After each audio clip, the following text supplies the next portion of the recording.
It promises to be a very controversial presidency. 4 days from now, Donald Trump will be sworn in as the next president of the United States of America, replacing the first ever African-American or Black American to be elected into the White House, Barack Hussein Obama. What does Donald Trump has for the rest of the world? Well, in a preview, to know before Donald Trump's inauguration address or inaugural speech, my guest today on Globe Watch is an Arab affairs specialist and somebody who masters the politics of the Middle East and to a larger extent, global affairs. Dr. ACHILLE NKOO joins us in a moment.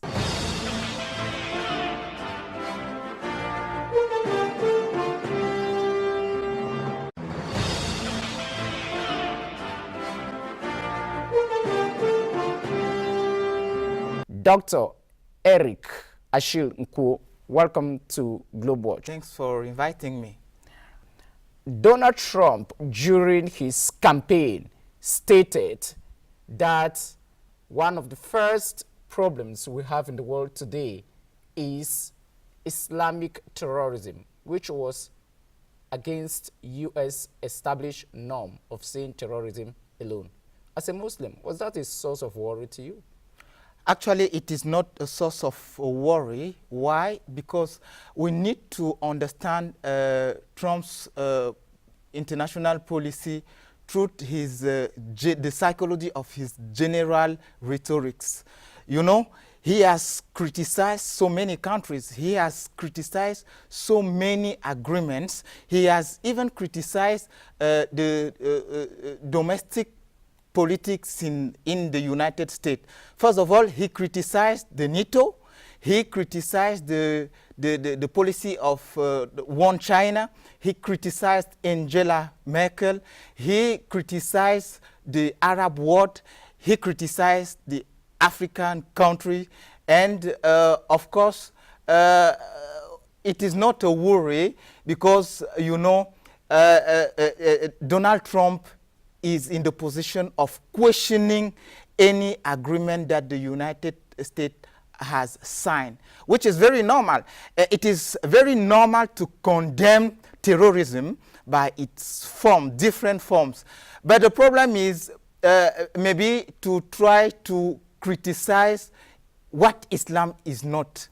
So it is better for us to make the difference.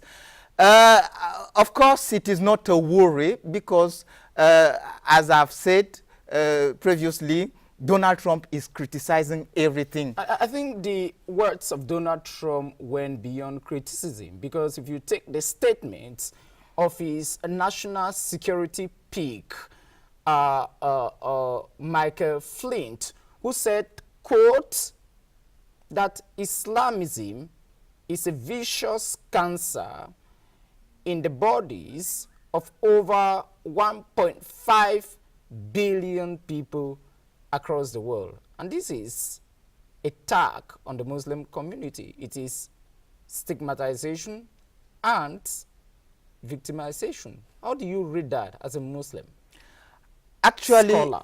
Actually, it is important to say Donald Trump do not understand what Islam is. And most of our brothers and most of the world population do not really understand what Islam is. Islam is not what people are trying to show, the image people are trying to give. Islam is a religion of peace, and we keep preaching that religion of peace. But what we all condemn is those who are trying to make their strikes and revendication using the name of Islam, whereas they do not really apply the principle of Islam. That's the question. So what we need to understand is that it is a simple rhetorical political speech about Islam. Where I'm heading to is to know the impact of Donald Trump's words in his foreign policy strategy, especially in the Middle East. You know that the best ally of the United States of America is Saudi Arabia when it comes to oil. And this is an Arab country dominated by one faith, Islam. And when you make such comments, Do you mean to tell me that when he takes office with such kind of rhetoric, the oil fields in Saudi Arabia will be completely closed for the American administration under Trump? No, I don't think that one is not possible, because there are agreements between the government or the state of Saudi Arabia and the United States. You just said that Donald Trump is America. against all established deals which have been signed, and this is going to put that alliance in jeopardy, right, 4 days from now. Actually, you know, Donald Trump is in the position of, first of all, criticizing, but he wants a kind of deal between the countries where the United States is established, such as Saudi Arabia. But of course, when you look at from the Arab side, you realize that there will be a very, very political big change. First of all, the game will really change. You see, Trump is somehow supporting the Russian government led by Putin. That's the first point. And you know, beside Russia, you have the government of Syria, the question of Syria. For sure, you have the question of Iran with the nuclear development in Iran, in Tehran. So I think this will really change somehow the political aspect of the region. But anyway, Donald Trump is in the position where he wants deals. Because look at very well his profile. He's not a politician at all. He is a trader. So he wants to build up the economy of... You mean to tell me that Donald Trump will be more of a transactional president than a transformative president, because there will be a lot of commercial dealings in the management of state affairs? Yeah, his aim actually, or one of his aims is to increase the productivity and to better the economy. Politically speaking, you see, there will be a very big gap between the implementation of his policies and his rhetorics today. Does that explain why his top brass secretaries, what they call ministers, security advisors, is made up of a billionaires club? Because nearly everybody in the Trump administration is a billionaire. You are either a billionaire or a millionaire. Is that the reason? That is why I myself, I really think, that's my point of view, Trump is planned to fail. He is really planned to fail. Can you explain that? He is planned to fail because domestically he is criticizing everything, everybody, and there will be a split among the Americans. Whereas Americans or the former governments have been working for a unity of the population of the United States of America. So if he keeps on that isolationism politics, if he keeps moving in criticizing everything without any wisdom, I think there will be a problem within the United States of America, and there will be another problem outside, because you know we are talking of America, which is a giant politically speaking and economically speaking. The words that came during the U.S. elections campaign were beyond the normal public etiquette of political language in the U.S. When you call countries like Mexico that they are rapists, countries like China that they are rapists, and then you end up winning an election and you become the president of the United States of America, you'll be meeting Xi Jinping, you'll be meeting Enrique Peña Nieto in meetings and whatsoever. What would be the diplomatic body language? Actually, his acts or the implementation of his policy would be controlled by the parliamentarians in the United States of America, for sure. There will be somehow difficulties unless he changes his position, of course he will change it. He will really change it. Remember when he criticized the NATO, some days later he said we are not totally against NATO, because he said the NATO was obsolete, something to dissolve. Anyway, even if the United States was to retrieve from the NATO, this would happen progressively. And I don't even think it can happen, because it tries to fight for the interest of the United States of America. You are talking about the interest of the United States of America here, 4 days to the inauguration ceremony of Donald Trump. Students of history and of international politics know that between Washington and Moscow, it is heaven and hell. When you have a president who says that between Washington and Moscow, it is direct line, it is a hotline that telephone calls can come in and go out at any time. There is no worry. Putin calls Donald Trump an intelligent guy, and Donald Trump says that Putin is a smart guy. Help me understand what is going on here. How should we consume that as in the modern world?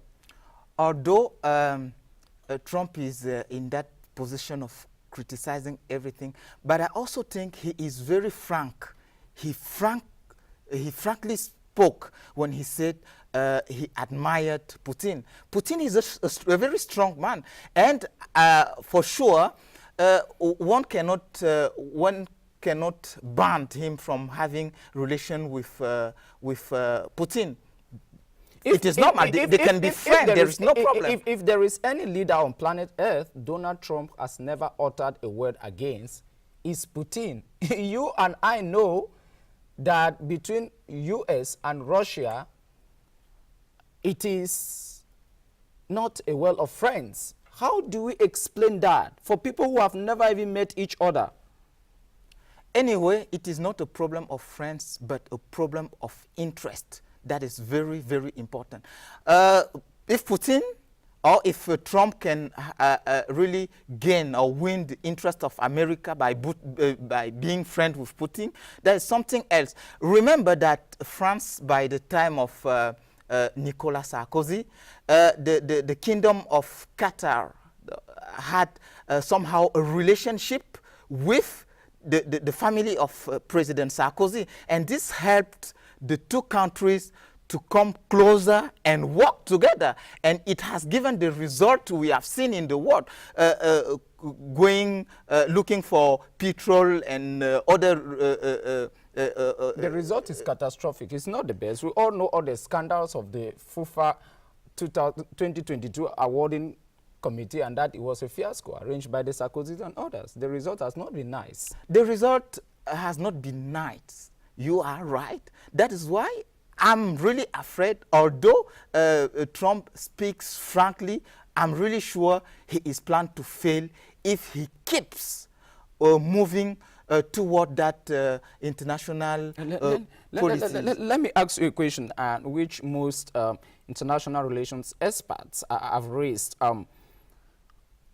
Where do you place Donald Trump in American foreign policy and history analysis? The new Franklin Delano Roosevelt of the United States, who said, look, we have a common enemy called Adolf Hitler. I need to work with Stalin, and the moment to get Adolf Hitler out of the way, guys, we go back to our normal relationship of enmity. Or do you see Donald Trump as the Mikhail Gorbachev of the United States? I myself, I think Donald Trump is on the position of looking for the interest of a part of Americans. You see, all those who are working with him are extremely rich, in spite of the rest of the population. So anyway, I think Donald Trump, if he keeps moving toward that international policy or that foreign policies, I'm sure the world will probably know more and more terrorism and more frustrations, because you know as we have said previously, terrorism is something we should fight, but we should avoid stigmatizing the others. You know, Muslims have fought for the independence of the United States of America, so we should not forget this. And we have Americans who are Muslims. The former ambassador of the United States of America to the United Nations, one of the most top jobs in the United States of America, Ambassador Khalid Ismail, was a Muslim. Of course, that is why I'm afraid Donald Trump may split the United States of America. You just said that one of the big issues Donald Trump is going to be handling globally, and nobody disputes that, is terrorism. But how do you handle terrorism when nobody knows your terrorism and counter-terrorism strategy? Why is he keeping it a secret? That's why it is a very, very big issue to take into consideration. Maybe he does not want to expose his strategies against terrorism, but for sure, as he has said, when talking of the situation in Syria, he said the problem is not, although Bashar al-Assad is a bad guy, according to what he said, removing him or chasing him from the power is not the problem, but the most problem and the most important problem is to fight against terrorism. And of course, if we want to fight against terrorism, we need to look properly the situation in Iraq, in Syria, and of course in Israel, in Palestine, because Palestinians have the right to live. They have the right to live in a state, and the United States must work accordingly. But unfortunately, he seems to encourage the policy of settlement building. You just spoke about the Israeli-Palestinian conflict as one of the hot issues that Donald Trump will have to face, just like any other American president since 1948, since the creation of the State of Israel. Yesterday, Palestinian Authority President Mahmoud Abbas opened the Palestinian embassy to the Vatican and was received by the Pope. But you know, Donald Trump says the American embassy to Israel should move from Tel Aviv to Jerusalem. And this is something that the Palestinians are not going to accept. And Donald Trump says that, look, this issue of the Israeli-Palestinian conflict, I think that my son-in-law, Kushner, can handle it better. And this is a guy who has even been nominated for a White House top advisory job. Can family politics solve this issue? No. I don't think Trump would be serious enough to solve that issue. Even Barack Obama, who made all kinds of promises, could not solve it. I've heard Donald Trump naming advisors in nearly all domains of the over 4,000 jobs he has to fill directly in the U.S. administration. And I have not heard Donald Trump talk about Africa in all his strategy. We know George W. Bush as the U.S. president. For Africans, Cameroonians will remember him as the man who sat through over alongside President Biya and Olusegun Obasanjo on the Bakassi file and brought it to a peaceful end. Where is Africa in all this mixture? Anyway, you cannot talk of the Asia as a continent without talking about Africa, because there is a direct impact.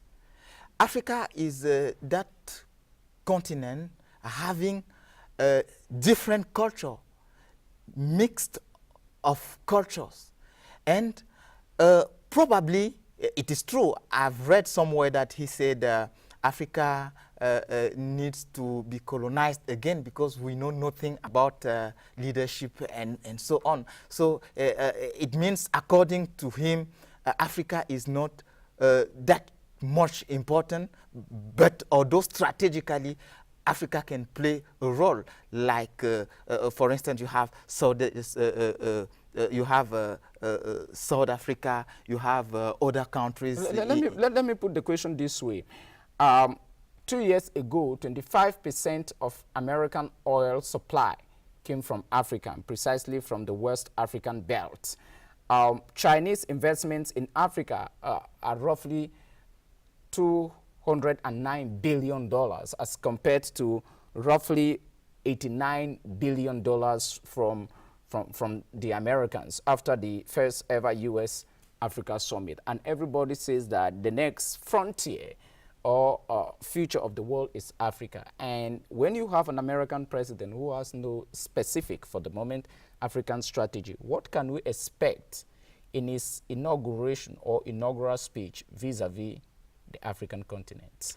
Anyway, as I've told you, strategically, he cannot work without Africa because our young population can be a hand of work everywhere they go, in the United States also. Oh, well, he has said that he doesn't want an influx of people from other countries coming to the United States of America, and even over the roughly 11 million illegal immigrants residing in the United States of America should be deported.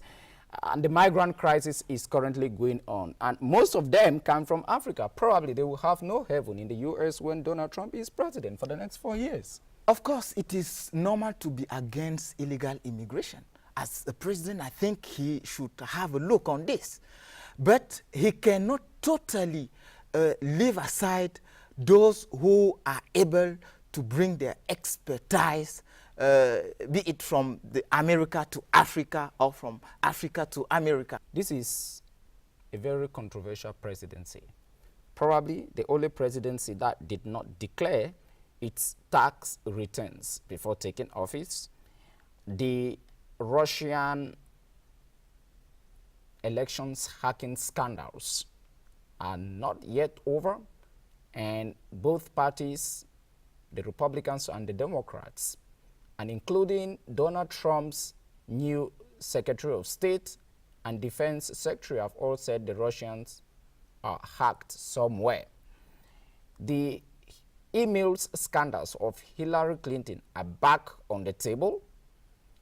Donald Trump has at least 5,000 business connections. Can a presidency wrapped in scandals one after another successfully come to an end? That's why I've told you it seems as if he is planned to fail.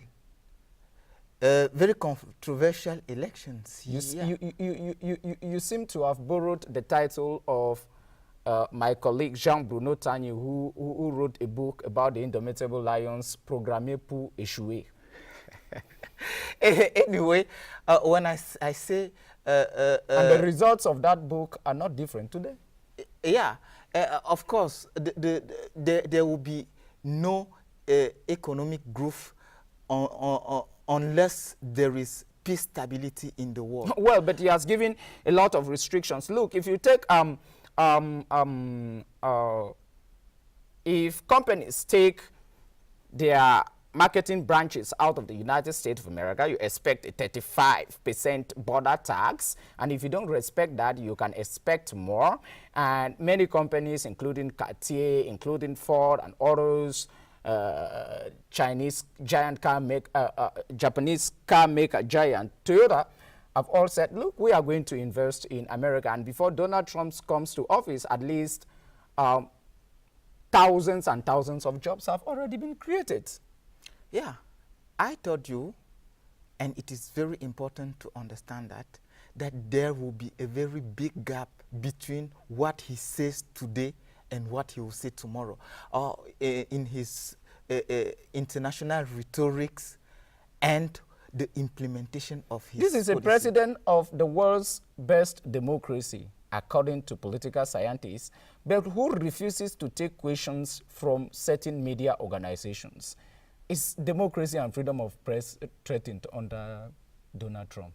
The other day in his first press conference since August last year, he refused to take a question from CNN, which he calls a slave media, if you like, dishonest, or crooked CNN. Yeah.